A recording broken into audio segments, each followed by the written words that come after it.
ఈసారి రాజంపేటకి ఎమ్మెల్యేగా ఎవరు వస్తే బాగుంటుంది అనుకుంటున్నారు? టీడీపీ తరపున సుబ్రహ్మణ్యం రాజు వస్తే బాగుంటుంది. ఓకే, అంటే ఏంటన్నా కారణం? కారణం ఏమంటే తను బాగా చేస్తాడని నమ్మకంతో గెలిపించుకుంటున్నామండి. Okay okay. ఇంతవరకు ఉన్నటువంటి ఎమ్మెల్యే ఏం చేయలేదంట? ఏం చేయలేదండి, ఇంతవరకు ఏం పట్టించుకోలేదు. రాయంపేట నుంచి డెవలప్ చేయలేదు, అసలు ఏం చేయలేదు. అందుకని అండి. ఓకే, సో ఆ సీఎం ఎవరు వస్తారు అనుకుంటున్నారు? సీఎం నెక్స్ట్ చంద్రబాబు నాయుడే అనుకుంటున్నాం. ఓకే, జగన్మోహన్ రెడ్డి గారి పరిపాలన ఎలా ఉంది? పరిపాలన ఏం నచ్చలేదండి అయితే. ఓకే, సో అందుకని ఈసారి చంద్రబాబు రావు. అయిపోయింది రౌడీ రాజ్యం అంట. అవునండి. సో ఈసారి చంద్రబాబు వస్తే బాగుంటుంది. చంద్రబాబు వస్తే బాగుంటుంది అనుకుని మాకేం చేస్తున్నాడు అనుకుంటున్నాం. రాయంపేటని డెవలప్ చేస్తాడని మాట్లాడుతున్నాం. ఓకే, థ్యాంక్ యూ అన్న, థ్యాంక్ యూ. అది ఎవరు బాగా చేశారు నమ్ముతున్నారు? కొంతమంది అటున్నారు, కొంతమంది ఇటున్నారు. ఇంకా మనం వేసేది మనం వేస్తాము. దాని తర్వాత వాళ్ళు చేసాన్ని బట్టి నెక్స్ట్ ఇయర్ మళ్ళీ ఉంటుంది కదా ఎలక్షన్స్, దాని తర్వాత చేస్తాం. సీఎం ఎవరైతే బాగుంటుంది అనుకుంటారు? ఇప్పుడు చూసే సిచ్యువేషన్ బట్టి అయితే మ్యాక్సిమం అందరైతే జగనే అంటున్నారు. ఇంకా కొంతమంది టీడీపీ అంటున్నారు. రాయంపేట పరంగా తీసుకుంటే జగన్ అయితే మనకు డిస్టిక్ చేస్తా అన్నాడు, డిస్టిక్ అయితే చేయలేదు అని కొంతమంది ఇది అంటున్నారు. కాకపోతే మిగతా పథకాల ద్వారా అయితే మంచిగా చేసినాడని చెప్పి కొంతమంది అంటున్నారు. పబ్లిక్ టాక్ అయితే ఆ విధంగా ఉంది. చంద్రబాబు నాయుడు లాస్ట్ అంతకుముందు చెప్పినట్టుగా చాలా చేయలేదనేసి అంటున్నారు. టాక్స్ చాలా ఇచ్చాడు హామీలు అయితే, కాకపోతే ఏమీ నెరవేర్చలేదు. ఇప్పుడు జగన్ తీసుకుంటే జగన్ వచ్చేసి మనకు మెయిన్ ఎడ్యుకేషన్ కదా. ఎడ్యుకేషన్ పరంగా అయితే నాడు నేడు స్కూల్స్ కానివ్వండి, అమ్మఒడి కానివ్వండి, కాలేజ్ పరంగా కానివ్వండి, ఇవి చాలా బాగా మంచిగా చేశాడు కదా. ఇప్పుడు మాలాంటి మేము స్టూడెంట్స్ కాబట్టి మ్యాక్సిమం ఇదే అబ్జర్వ్ చేస్తాం అన్నమాట. ఎందుకంటే మాకు మెయిన్ ఎడ్యుకేషన్ కాబట్టి మేము ఎడ్యుకేషన్ ఇంపార్టెంట్ ఇస్తాం కాబట్టి మాకు మిగతా పట్టించుకోకపోయినా మాకు ఎడ్యుకేషన్ బాగా చేస్తాడు కాబట్టి మేము ముందైతే జగన్నే కోరుకుంటాం అన్నమాట. ఇప్పుడు వాలంటరీ వ్యవస్థ ద్వారా మనకు ప్రతి పథకం కానీ ఏం హెల్ప్ అయినా కానీ మనకి ఇంటికి వచ్చి హెల్ప్ చేస్తున్నాడు. అదే అంతకుముందు అయితే మనకు పింఛన్ అయితే ఇంటికి ఇచ్చేవచ్చు వాళ్ళు కాదు. మనకి ఇప్పుడు వృద్ధులు ఈ ఎండలను బట్టి చూస్తున్నారు కదా. ఇప్పుడు ఈ మంత్ అయితే పింఛన్ అయితే ఇంటికి అయితే ఎవరు తెచ్చిలేదు, అంతా బ్యాంకులో వేస్తారని చెప్పారు. అందరూ వెళ్ళేసి అకౌంట్లోకి వెళ్ళి తెచ్చుకున్నారన్నమాట. ఈ విధంగా చాలా కష్టం అవుతుంది కదా. అదే జగన్ వాలంటరీ వ్యవస్థ పెట్టాడు కాబట్టి మనకు వాలంటరీ వ్యవస్థ ద్వారా వచ్చేసి చాలా హెల్ప్ జరుగుతుంది కదా. ఆ హెల్ప్ జరగడం ద్వారా అది కూడా ఆలోచిస్తారు కదా ప్రజలు అన్న వాళ్ళు. కాకపోతే కొంతమంది అంటున్నారు టీడీపీ అనేసి, మ్యాక్సిమం వైఎస్ఆర్కి వేద్దామని మేమైతే ఫిక్స్ అయినాము.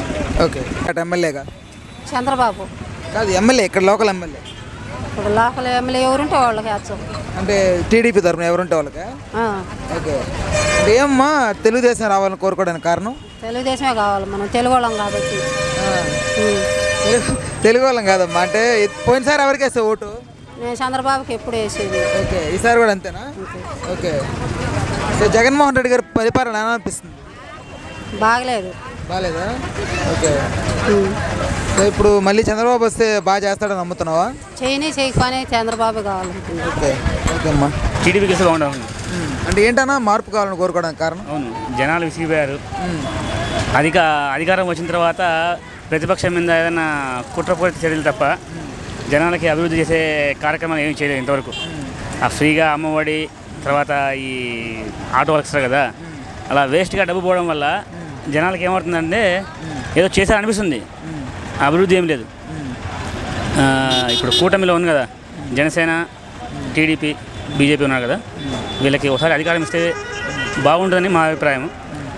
ఇంతవరకు ఆయన అడిగింది జగన్ ఒక అవకాశం ఇస్తే బాగుంటుంది అన్నారు కదా, ఆ ఒక అవకాశం ఇచ్చారు కానీ దాన్ని సద్వినియోగం చేసుకోలేదని మా అభిప్రాయం. లోకల్గా ఎవరు వస్తే బాగుంటుంది అనుకుంటారు ఎమ్మెల్యే? లోకల్గా ఎమ్మెల్యే ఇప్పుడు టీడీపీకి అంటున్నాడు కదా అతను, సుగవాస సుబ్రహ్మణ్యం. ఎంపీగా ఆయన కిరణ్ కుమార్ రెడ్డి, నల్లారి కిరణ్ కుమార్ రెడ్డి. మాది నందలూరు కాబట్టి మేము గతం నుంచి 5 ఏళ్ళు ముందు అతనే ఉన్నాడు, ఈ లాస్ట్ 5 years అతనే ఉన్నాడు. అతని వల్ల రాజంపేటకి జరిగిన న్యాయం కంటే అన్యాయం ఎక్కువ ఉంది. ఇక్కడికి వచ్చిన ప్రతిదాన్ని ఎతికిలేసి రాయి చెట్లు పెట్టడము, ట్రైన్ స్టాపింగ్ తీసేయడము, అతని పాత్ర ఏముందనేది ఎవరికీ అర్థం కాలేదు. ఎంపీగా ఓట్లు అడగడం కోసం వచ్చాడు, ఆ తర్వాత ఇంతవరకు నియోజకవర్గంలో కనపడలేదు. కొన్నిసార్లు అయితే జనాలు విసిగిపోయి ఒక బ్యాన్ వేశారు, ఎక్కడున్నావు బ్రదర్ అనేసి. ఆ విధంగా ఎంపీ ఉదాహరణ పర్యటన ఉండాలి కదా, నియోజకవర్గంలో ఏమైనా సమస్యలు ఉన్నాయా పరిష్కరించాలా, నెక్స్ట్ టైం మళ్ళీ ఓట్లు అడగాలి, అడిగితే ఏమన్నా అడుగుతారా లేదా అనేసి ఆయనకు కొంచెమైనా ఆలోచన లేదు. కాబట్టి నెక్స్ట్ ఇప్పుడు కొత్తగా వచ్చినారు కదా నల్లారి కిరణ్ కుమార్ రెడ్డి గారు, ఆయన అయితే కొంచెం బాగుంటుంది అనేసి విన్నాం. Okay, thank you. Subrahmanyam Narayana గారు వస్తే బాగుంటుంది అనుకుంటున్నాను. అంటే ఏంటన్నా ఆయన రావాలని కోరుకోవడానికి కారణం? వైసీపీ వల్ల ఎంతో నష్టం జరిగింది ఆంధ్రప్రదేశ్ ఈ 5 ఇయర్స్లో. కానీ మనం టీడీపీ వస్తే ఏదో ముందు మంచి చేశారు, ఈసారి కూడా మంచి చేస్తారనే ఆలోచనతోనే టీడీపీ రావాలని కోరుకుంటాం. ఓకే. వైసీపీ వేస్ట్ అని చెప్పలేం, కానీ పరిపాలన బాగలేదు. వాళ్ళ ఎంపీలు ఎమ్మెల్యేలు చాలా నష్టం చేశారు ఆంధ్రప్రదేశ్కి. డబ్బులు కానీ వచ్చే ఆదాయాలు కానీ చాలా తిన్నారు, కానీ ప్రజలకి ఏం ఖర్చు పెట్టాల. అందుకని ఈసారి టీడీపీ బీజేపీ వస్తే ఇండియాకి మంచి జరగడము, ఆంధ్రప్రదేశ్కి మంచి జరగడం అని జరుగుతుందని కోరుకుంటున్నాం. Okay, thank you. ఎమ్మెల్యేగా ఎవరు గెలిస్తే బాగుంటుంది? మేమైతే కమ్యూనిస్ట్ పార్టీ వాళ్ళము. మా విశ్వనాథ్ నాయక్ గెలిస్తే మేము ఉంటాం. సిపిఐగా మేము ప్రతిరోజు పోరాటాలు చేస్తుంటాం. నేను ఏరియా కార్యదర్శి. ప్రతినిత్యం సమస్యలపైన పనిచేస్తుంటాం. అంటే కమ్యూనిస్టుగా ఈరోజు ఉన్నటువంటి దానిపైన సమాజం పైన ఈరోజు ఉన్నటువంటి అసెంబ్లీలో మా వాళ్ళు కూడా వాయిస్ ఉంటే అంతో ఎంతో మాట్లాడగలిగి ప్రజలకు న్యాయం జరుగుతుంది అనేది మా కోరిక. కమ్యూనిస్ట్ పార్టీగా మా సిపిఐగా విశ్వనాథ్ గెలుస్తేట్టుగా మాకు కూడా ఒక సూచన ఉన్నది. గట్టి పోటీ ఇవ్వగలుగుతున్నాం. Okay, thank you. ఈసారి రాజంపేటకి ఎమ్మెల్యేగా ఎవరు వస్తే బాగుంటుంది అనుకుంటుంది? కమ్యూనిస్ట్ పార్టీగా మా తరఫున క్యాండిడేట్ విశ్వనాథ్ నాయక్ గారు పోటీ చేస్తున్నాడు. ఆయన గెలవాలని మేము గట్టిగా ప్రయత్నం చేస్తున్నాం. కమ్యూనిస్టులుగా అధికారంలోకి వస్తేనే బాగుంటుంది. మేము కమ్యూనిస్ట్ పార్టీ తరఫున నిలబడి పనిచేస్తున్నాము. అసెంబ్లీలో కూడా కమ్యూనిస్ట్ వాయిస్ వినిపిస్తేనే ప్రజలకు మేలు జరుగుతుంది. పోరాటం చేసేవాళ్ళు ఉపయోగపడతారని. Thank you. ఎందుకు వేయాలి? ఏం చేసినాడని వేయాలి? పలానా చేసినాడు అని చెప్పు, నాకు నువ్వు చెప్పు. అంటే ఇప్పుడు అభివృద్ధి ఏం చేయలేదంట? మాకు రానికన్నా చేసినారు, ఏమీ చేయలే. అది ఏం రాలేదు నీకు? మాకు ఏం రాలే. మాకు భూములు అంటే భూములు పెరుక్కున్నారు, మమ్మల్ని గోల్మాలు చేసి మమ్మల్ని అన్యాయం చేశారు అంతే. ఎంత పోయింది భూమి నీదే? 20 ఎకరాలు పోయింది. 1-2 కాదు, 20 ఎకరాల భూమి పోయింది నాది. ఏడపోయింది? దేనికి పోయింది? పోయింది అందరూ ఆక్రమించుకొని నీదాడని మేము ఇద్దరు ఉండేది ముచ్చలాళ్ళము. మా అమ్మ ఎందుకు వచ్చిరే? ఏం చేయాలి చెప్పు.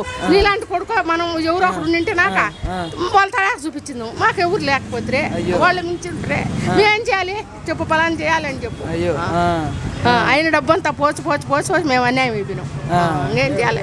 ఎవ్వరూ న్యాయం చేయాలి. మేము వేసేది చంద్రబాబు నాయుడుకి. నేను చచ్చిపోయే వరకు కూడా నా ఓటు చంద్రబాబు నాయుడుకే నేను ఓటేస్తాను అంతే. చెప్తా. నన్ను కొట్టనొచ్చిన పొద్దు కూడా, మా ఊళ్ళో కొట్టనొచ్చిన పొద్దు కూడా నేను చంద్రబాబు నాయుడుకే ఓటేస్తానని చెప్పిన. మా ఊళ్ళో మమ్మల్ని అందరూ కొట్టను కూడా వచ్చినారు. వాళ్ళందరూ ఒక పక్క, నేను ఒక్కదాన్ని ఒక పక్క ఉన్నా. నన్ను ఒక్కడ కూడా నేను చంద్రబాబు నాయుడుకే ఓటేసేది. చెప్తాళ్ళ ఇంకెవ్వరికైనా చచ్చిపోయే వరకు నేను చంద్రబాబు నాయుడుకే నా ఓటు. మమ్మల్ని అందరూ చేరి అన్యాయం చేశారు. మమ్మల్ని గొల్లగా ముంచేశారు. 50-60 లక్షలు ముంచుకున్నాను నేను. రొంత కాదు. ఆ యాచి 10 కోట్లు ఆచిపోయింది మాది. రొంత కాదు. ఏమంటే చెప్పుకోకూడదు. అంటే నువ్వు నా మనవడుగా ఉండవు కాబట్టి, నా మనవడు పోలీసులు ఉన్నాయి నీకు, అందుకు చెప్తున్నా. అంత అన్యాయం జరిగింది నీకు? అంత అన్యాయం జరిగింది నిజంగానే. దేవుడు సత్యంగా. నేను మోసం అట్టుపోయి ఒక మాట, ఇట్టుపోయి ఒక మాట మాట్లాడను. ఎదురుకుంటే నా మాట అంటే ఎదురు పెడితే ఒకరికి అట్టుపోయి అయ్యమ్మిట్ట ఇట్టే ఇయ్యమ్మిట్ట అనే మాటలు నాకు కాదు. ఏమన్నా పేసే అంతే. నా మాట పేసి మాట్లాడతాను నేను. నువ్వు అరిచా నా నోరే అంట. ఏమి నిమ్మలంగా ముసలిమైనా చచ్చిపోయి చుట్టుకొచ్చినాము. ఇంకేంది అంతా అయిపోయింది. ఇంకేమంతా ఎంత కొన్ని కోట్లు అయిపోయింది. నాయన మమ్మల్ని అన్యాయం చేశారు. ఎవరు ఎమ్మెల్యేలా? ఎమ్మెల్యేలా ఎట్లా? అందరూ మాసమే చేశారు. అందరూ. హలో, తెలుగు రాజ్యం ఛానల్ చూస్తున్నారా? సామాజిక రాజకీయ జీవన చిత్రణే తెలుగు రాజ్యం. అతిశయోక్తులు అసత్యాలు ఉండవు. రాజకీయ కోణం కాదు, ప్రజా కోణమే కొలబద్ద. తెలుగు రాజ్యం వీక్షణ మీ ఉత్తమ అభిరుచికి నిదర్శనం.